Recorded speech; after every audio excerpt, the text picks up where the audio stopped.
Hello, builder കരിയറിൻ്റെ പുതിയൊരു വീഡിയോയിലേക്ക് എല്ലാവർക്കും സ്വാഗതം. ഞാൻ കീർത്തി. RRB NTPC 45 days revision series നമ്മൾ നല്ല രീതിയിൽ തന്നെ മുന്നോട്ട് പോയിക്കൊണ്ടിരിക്കുന്നുണ്ട്.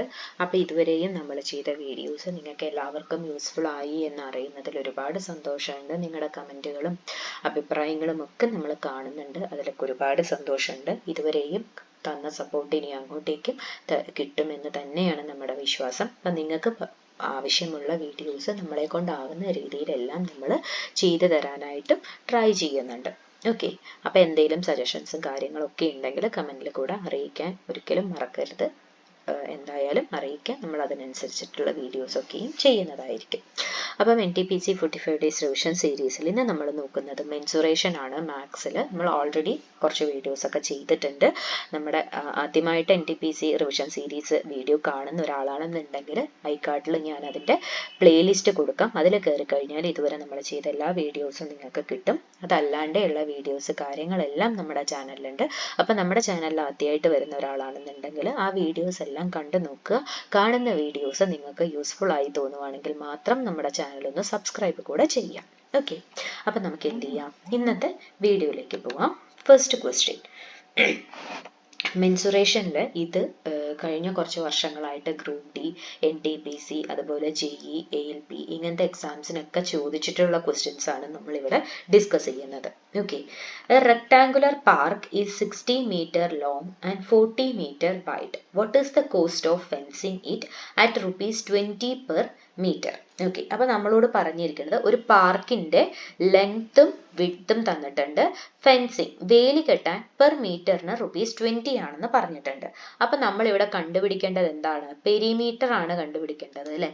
ഫെൻസിങ് എന്ന് പറയുമ്പോൾ ചുറ്റളവാണ് നമുക്ക് കിട്ടേണ്ടത്, പെരിമീറ്റർ. അപ്പം റെക്ടാങ്കുലർ പാർക്കാണ്. റെക്ടാങ്കിളിന്റെ പെരിമീറ്റർ എന്ന് പറഞ്ഞാൽ എന്താണ്? 2 × L+B ആണ്. ബ്രെഡ്ത്ത് അല്ലെങ്കിൽ width, what ever it is. Okay, അപ്പൊ ഇവിടെ നമുക്ക് ബ്രെഡ്ത്തും വിഡ്ത്തും തന്നിട്ടുണ്ട്. 2 × 60 + 40 ചെയ്താൽ മതി. എന്ത് കിട്ടും? 2 × 100. പെരിമീറ്റർ എത്രയാണെന്ന് കിട്ടി? 200 മീറ്റർ ആണെന്ന് കിട്ടി. നമ്മളോട് കോസ്റ്റ് ആണ് ചോദിച്ചിരിക്കുന്നത്. പെർ മീറ്ററിന് ₹20 ആണ്. അപ്പൊ 200 മീറ്ററിന് എത്രയായിരിക്കും? 200 × 20, ₹4000 ആണ് ടോട്ടൽ ഫെൻസിങ് കോസ്റ്റ് വരുന്നത്. ₹4000 ആണ് ടോട്ടൽ ഫെൻസിങ് കോസ്റ്റ് വരുന്നത്. അപ്പൊ ഞാൻ എപ്പോഴും പറയുന്നത് പോലെ ഞാൻ ചെയ്യുമ്പോൾ എടുക്കുന്ന സമയം നിങ്ങൾ ഒരിക്കലും കാൽക്കുലേറ്റ് ചെയ്യരുത്. ഞാൻ നിങ്ങൾക്ക് ഓരോരുത്തർക്കും, നന്നായി ചെയ്യുന്ന ആൾക്കും അതുപോലെ ഒട്ടും അറിയാത്ത ഈ ക്വസ്റ്റ്യൻ ആദ്യമായിട്ട്, ഈ ടോപ്പിക് ആദ്യമായിട്ട് കാണുന്ന ഒരാൾക്ക് മനസ്സിലാവുന്ന രീതിയിൽ എക്സ്പ്ലെയിൻ ചെയ്യുന്നത് കൊണ്ട് തന്നെ ഞാൻ കുറച്ച് സമയം എടുത്തിട്ടായിരിക്കും ആൻസേഴ്സ് ചെയ്യുന്നുണ്ടാവുക. അപ്പൊ ഞാൻ എപ്പോഴും പറയുന്നത് പോലെ ഇത്രയും ടൈം ഒന്നും നമുക്ക് എക്സാമിന് ആൻസർ ചെയ്യാനായിട്ട് ആവശ്യം വരില്ല. വേണ്ട കാര്യങ്ങൾ മാത്രം എഴുതിയിട്ട് ആൻസർ ചെയ്താൽ മതി. ഓക്കെ, അടുത്ത ക്വസ്റ്റ്യനിലേക്ക് പോവാം. The diameter of A circular garden is 14 meter. Find it's area. സർക്കിളിന്റെ ഏരിയ കാണാനുള്ള ഇക്വേഷൻ എന്താണ്? πr² ആണ് അല്ലെ ഏരിയ. ഇവിടെ നമുക്ക് ഡയമീറ്റർ തന്നിട്ടുണ്ട് 14 meter. അപ്പൊ റേഡിയസ് എത്രയായിരിക്കും? 7 meter ആയിരിക്കും. പൈയുടെ വാല്യൂ നമുക്ക് എങ്ങനെ എഴുതാം? 22/7 എന്ന് എഴുതാം. r² എന്ന് പറഞ്ഞാൽ 7 × 7 കട്ട് ചെയ്യാം. 22 × 7 എന്ന് പറഞ്ഞാൽ നമുക്ക് എന്ത് കിട്ടും? 154 meter² ആണ് area of that circular garden നമുക്ക് കിട്ടുന്നത്.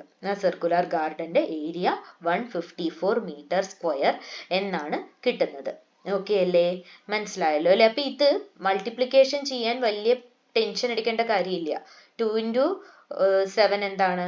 14 ആണ്. അപ്പൊ നമുക്ക് ഇങ്ങനെ ഈ ഒരു രീതിയിൽ ചെയ്തിട്ട് ആൻസർ കണ്ടുപിടിക്കാം. 4 1 again 14 എന്ന് വരും. 4 5 1 ഇത്രയേ ഉള്ളൂ, 154. ഓക്കെ, അടുത്ത, a cube has a side length of 5 centimeter. Find its total surface area. ക്യൂബിന്റെ ടോട്ടൽ സർഫസ് ഏരിയ എന്ന് പറഞ്ഞാൽ എന്താണ്? 6a² ആണ് അല്ലെ. അപ്പൊ നമുക്ക് ഇവിടെ എന്ത് കിട്ടും? 6 × 5² എന്ന് കിട്ടും. 6 × 25 എന്ന് കിട്ടും. 25 into 4 100 ആണ്, 25 into 2 50 ആണ്. അപ്പൊ നമുക്ക് 6 into 25 എന്ന് പറഞ്ഞാൽ എന്ത് കിട്ടും? 150 സെന്റിമീറ്റർ സ്ക്വയർ ആണ് ഏരിയ ഓഫ് ദാറ്റ് ക്യൂബ് ആയിട്ട് കിട്ടുന്നത്. ഓക്കെ അല്ലേ? മനസ്സിലായില്ലേ? എങ്ങനെയാ ചെയ്യേണ്ടത് എന്നുള്ള കാര്യം മനസ്സിലായിട്ടുണ്ടെന്ന് വിചാരിക്കുന്നു. ഈ ചെയ്യുന്ന ക്വസ്റ്റ്യൻസിൽ എന്തെങ്കിലും കൺഫ്യൂഷനോ കാര്യങ്ങളോ ഉണ്ടെങ്കിൽ ഉറപ്പായിട്ടും കമന്റ് സെക്ഷനിൽ ചോദിക്കണം. ഞാൻ എന്തായാലും നിങ്ങൾക്ക് മിസ്റ്റേക്ക് വരുന്ന ക്വസ്റ്റ്യൻ ഏതാണ്, അല്ലെങ്കിൽ മനസ്സിലാക്കാൻ കഷ്ടമുള്ള ക്വസ്റ്റ്യൻ ഏതാണെന്ന് വെച്ച് കഴിഞ്ഞാൽ ഞാനത് ഉറപ്പായിട്ടും ഒരു വീഡിയോ ചെയ്യണതായിരിക്കും. ഓക്കെ, അടുത്ത ക്വസ്റ്റ്യൻ.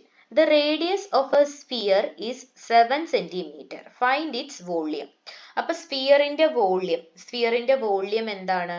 4/3 പൈ r ക്യൂബ് ആണ് സ്ഫിയറിന്റെ വോള്യം. നമുക്ക് റേഡിയസ് തന്നിട്ടുണ്ട് അല്ലെ? അപ്പൊ എന്ത് കണ്ടുപിടിക്കാം? വോള്യം കണ്ടുപിടിക്കാം.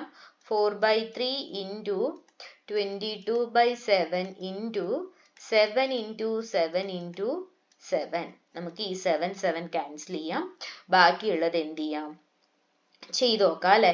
എന്ത് കിട്ടും? 4 into നമ്മൾ എന്ത് ചെയ്യണം? 4 into 22 into 7. 4 into 22 into 49 divided by 3 എന്നാണ് നമുക്ക് കിട്ടുന്നത്. ഓക്കെ, അപ്പൊ ഇത് സോൾവ് ചെയ്തിട്ട് കിട്ടുന്ന ആൻസർ ഞാനിവിടെ എഴുതാം.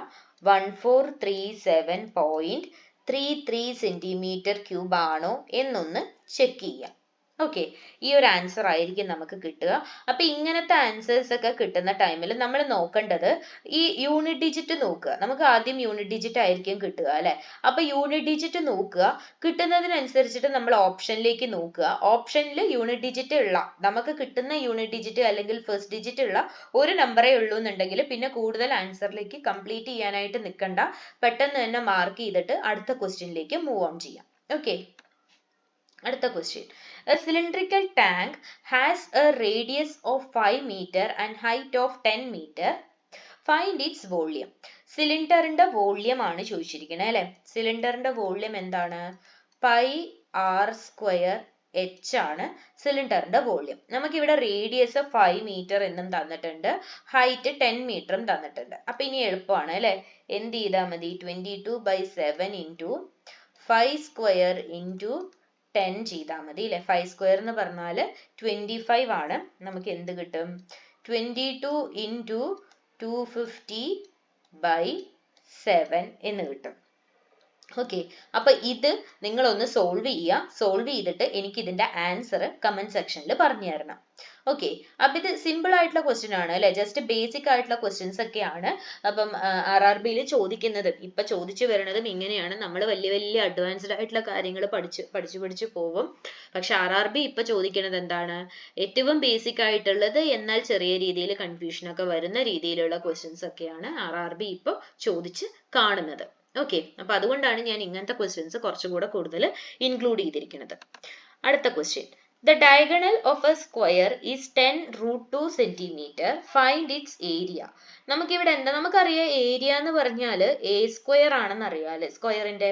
പക്ഷെ നമുക്ക് സൈഡ് തന്നിട്ടില്ല. നമുക്ക് എന്താ തന്നിരിക്കുന്നത്? ഡയഗണൽ ആണ് തന്നിരിക്കുന്നത്. ഡയഗണലിൽ നിന്ന് നമ്മൾ ആദ്യം എന്ത് കണ്ടുപിടിക്കണം? സൈഡ് കണ്ടുപിടിക്കണം. അപ്പൊ സൈഡ്, ഒരു സ്ക്വയറിന്റെ സൈഡ് എന്ന് പറഞ്ഞാല് ഡയഗണൽ ഡിവൈഡഡ് ബൈ √2 ആണ്. ഓക്കെ, അപ്പൊ നമുക്ക് ഇവിടെ എങ്ങനെ ചെയ്യാം? 10√2 divided by √2 എന്ന് ചെയ്യാം. √2 ക്യാൻസൽ ആവും. അപ്പം സൈഡ് എന്ത് കിട്ടും നമുക്ക്? 10 സെന്റിമീറ്റർ ആണ് സൈഡ് വരുന്നത്. ഇനിയപ്പോ ഏരിയ കണ്ടുപിടിക്കാൻ പറ്റില്ലേ? 10 into 10 which is equal to 100 centimetre square ആണ് ആ ഏരിയ എന്ന് പറയുന്നത്. സ്ക്വയറിന്റെ ഏരിയ എന്ന് പറയുന്നത് 100 ആണ്. ഓക്കെ, മനസ്സിലായല്ലോ അല്ലെ? അപ്പം സൈഡ് ഡയഗണലിൽ നിന്നും നമുക്ക് എങ്ങനെ സൈഡ് കണ്ടുപിടിക്കാൻ പറ്റും? ഡയഗണൽ ഡിവൈഡഡ് ബൈ √2 ആണ് സൈഡ് എന്ന് പറയുന്നത്. ഓക്കെ, മനസ്സിലായല്ലോ അല്ലെ? അടുത്തത്. The length and breadth of a rectangle are in the ratio 3:2 if its perimeter is 50 centimeter. Find its area. അപ്പൊ നമുക്ക് എന്ത് ലെങ്ത് നമ്മൾ എങ്ങനെ എടുക്കാം? 3x ആയിട്ട് എടുക്കാം. ബ്രെഡ്ത്ത് നമുക്ക് 2x ആയിട്ട് എടുക്കാം. പെരിമീറ്റർ എത്ര തന്നിട്ടുണ്ട്? 50 സെന്റിമീറ്റർ എന്ന് തന്നിട്ടുണ്ട്. അപ്പൊ നമുക്ക് എങ്ങനെ എഴുതാം? പെരിമീറ്റർ എന്ന് പറഞ്ഞാൽ എന്താണ്? 2 into L plus B ആണ്. അപ്പൊ നമുക്ക് എങ്ങനെ എഴുതാം? 2 into 3x plus 2x എന്ന് എഴുതാം. So 50 divided by 2 is equal to 5x എന്ന് കിട്ടും. 25 is equal to 5x. അപ്പൊ നമുക്ക് x ന്റെ വാല്യൂ എങ്ങനെ കിട്ടും? 5 എന്ന് കിട്ടും അല്ലെ? 25 divided by 5 എന്ന് പറഞ്ഞാൽ 5 എന്ന് നമുക്ക് x ന്റെ വാല്യൂ കിട്ടും. ഇനി ഇതിനെ നമുക്ക് എന്ത് ചെയ്താൽ മതി? ഏരിയ, റെക്ടാങ്കിളിന്റെ ഏരിയ എന്ന് പറഞ്ഞാൽ L into B ആണ് അല്ലെ? അപ്പൊ നമുക്ക് ഇവിടെ L നമുക്ക് എന്ത് കിട്ടും? 3 into 5 15 എന്ന് കിട്ടും. B എന്ത് കിട്ടും? 2 into 5 10 എന്ന് കിട്ടും. അപ്പൊ ഇനി ലെങ്ത് ഇൻറ്റു ബ്രെഡ്ത്ത് എന്ന് പറഞ്ഞാൽ 15 into 10 which is equal to 150 centimetre square ആണ് ആ ഒരു റെക്ടാങ്കിളിന്റെ ഏരിയ ആയിട്ട് നമ്മളോട് ചോദിച്ചിരിക്കുന്നത്. ഏരിയ ആയിട്ട് നമുക്ക് കിട്ടുന്നത് 150 സെന്റിമീറ്റർ സ്ക്വയർ ആണ്. ഓക്കെ, അപ്പൊ മനസ്സിലായില്ലേ ഇത് എങ്ങനെയാ ചെയ്യേണ്ടത് എന്നുള്ള കാര്യം മനസ്സിലായല്ലോ അല്ലെ? നമുക്ക് എന്ത് ചെയ്യാം? അടുത്ത ക്വസ്റ്റ്യനിലേക്ക് പോവാം. The base and height of a triangle are 12 cm and 9 cm. Find its area. ട്രയാങ്കിളിന്റെ ആണ് അല്ലെ? ട്രയാങ്കിളിന്റെ ഏരിയ നമുക്ക് എങ്ങനെ അറിയാം? ഹാഫ് ഇൻറ്റു ബി എച്ച് ആണെന്ന് അറിയാം അല്ലെ? അപ്പൊ നമുക്ക് ഇവിടെ ബേസും ഹൈറ്റും തന്നിട്ടുണ്ട്. അപ്പൊ എന്ത് ചെയ്താൽ മതി? ഹാഫ് ഇൻറ്റു 12 ഇൻറ്റു 9 എന്ന് ചെയ്യാം. ഇവിടെ എന്ത് കിട്ടും? 6 ഇൻറ്റു 9 എന്താ വരുന്നത്? 54 സെന്റിമീറ്റർ സ്ക്വയർ ആണ് ആ ട്രയാങ്കിളിന്റെ ഏരിയ ആയിട്ട് നമുക്ക് കിട്ടുന്നത്. ഓക്കെ, മനസ്സിലായില്ലേ? നമുക്ക് അടുത്ത ക്വസ്റ്റ്യനിലേക്ക് പോവാം. A rectangular sheet of paper of length 20 cm and width 15 cm is rolled into a cylinder along its length. Find the radius of the cylinder. എന്താ പറഞ്ഞിരിക്കുന്നത്? ഒരു റെക്ടാങ്കുലർ ഷീറ്റ് നമ്മൾ ലെങ്ത്തിന്റെ സൈഡിൽ റോൾ ചെയ്തിട്ട് ഒരു സിലിണ്ടർ ആയിട്ട് ഫോം ചെയ്യും. ഓക്കെ, അങ്ങനെയാണെങ്കിൽ ആ സിലിണ്ടറിന്റെ റേഡിയസ് ആണ് ചോദിച്ചിരിക്കുന്നത്. ലെങ്ത് വൈസ് റോൾ ചെയ്യണത് കൊണ്ട് തന്നെ ആ ലെങ്ത് ആയിരിക്കും എന്താവുന്നത്? ലെങ്ത് വൈസ് റോൾ ചെയ്യുന്നത് കൊണ്ട് സിർക്കംഫറൻസ്, സിലിണ്ടറിന്റെ സിർക്കംഫറൻസ് എന്ന് പറയുന്നതാണ് വിഡ്ത്ത്. ഓക്കെ, വിഡ്ത്ത് ആണ് സിർക്കംഫറൻസ് ആയിട്ട് മാറുന്നത്. അപ്പൊ അത് എത്രയാണെന്ന് കിട്ടും? നമുക്ക് 15 ആണെന്ന് കിട്ടും. സിർക്കംഫറൻസ്, സിലിണ്ടറിന്റെ സിലിണ്ടറിന്റെ ടോപ്പിൽ വരുന്ന സർക്കിളിന്റെ സിർക്കംഫറൻസ് അല്ലെങ്കിൽ പെരിമീറ്റർ എന്ന് പറഞ്ഞാൽ എത്രയാണ്? 2πr ആണ്. അത് നമുക്ക് 15 എന്ന് കിട്ടും. ഓക്കെ, അപ്പൊ ഇതിൽ നിന്ന് നമുക്ക് എന്ത് റേഡിയസ് കണ്ടുപിടിക്കാൻ പറ്റില്ലേ? എങ്ങനെ കണ്ടുപിടിക്കാം? 2 into 22/7 into r is equal to 15 എന്ന് ചെയ്യാം. r ഇവിടെ നിർത്തിയാൽ 15 into 7/2 into 22 ചെയ്യുമ്പോൾ നമുക്ക് എന്ത് കിട്ടും? റേഡിയസ് കിട്ടും. ഓക്കെ, അപ്പൊ ഈ ഒരു ഇക്വേഷൻ സോൾവ് ചെയ്യാം. ഈ കിട്ടുന്ന ആൻസർ എത്രയാണെന്ന് എനിക്കൊന്ന് കമന്റ് സെക്ഷനിൽ പറഞ്ഞു തരണം. ഓക്കെ, കിട്ടുന്നത് ഒരു ഡെസിമൽ പോയിന്റ് ആയിരിക്കും. അപ്പൊ അത് എത്രയാണ് കിട്ടുന്നത് എന്നുള്ള കാര്യം ഒന്ന് പറയാം. ഓക്കെ, അപ്പം അത് ഓക്കെ ആയിട്ടുണ്ട്. നമുക്ക് എന്ത് ചെയ്യാം? അടുത്ത ക്വസ്റ്റ്യനിലേക്ക് പോവാം. A cone has a radius of 3 cm and height of 4 cm. Find its slant height. കോണിന്റെ സ്ലാന്റ് ഹൈറ്റ് L ആണ് അല്ലെ? സ്ലാന്റ് ഹൈറ്റ് കാണാനുള്ള ഫോർമുല എന്താണ്? √r² + h² ആണ്. അപ്പൊ നമുക്ക് എന്ത് ചെയ്യാം? √r² എന്ന് പറഞ്ഞാൽ 3² ആണ്, h² എന്ന് പറഞ്ഞാൽ 4² ആണ്. നമുക്ക് എന്ത് കിട്ടും? 9 + 16 എന്ന് കിട്ടും. 16 + 9 എന്ന് പറഞ്ഞാൽ എത്രയാണ്? 25 ആണ്. സോ സ്ലാന്റ് ഹൈറ്റ് നമുക്ക് എത്ര കിട്ടും? 5 സെന്റിമീറ്റർ എന്ന് കിട്ടും. ഈ സ്ലാന്റ് ഹൈറ്റിന്റെ ക്വസ്റ്റ്യൻ ഒക്കെ വരാൻ നല്ല ചാൻസ് ഉള്ള ക്വസ്റ്റ്യൻ ആണ്. കാരണം നമ്മൾ കോണിന്റെ ഏരിയ അങ്ങനെ ഇങ്ങനെ വോളിയം അത് ഇത് total surface area lateral surface area അതൊക്കെ പഠിക്കും. അതൊക്കെ നല്ല രീതിയിൽ പ്രിപ്പയർ ചെയ്ത് നമ്മൾ പഠിക്കും. അവിടെയൊക്കെയും നമ്മുടെ മൈൻഡിൽ എന്തായിരിക്കും എന്നറിയോ?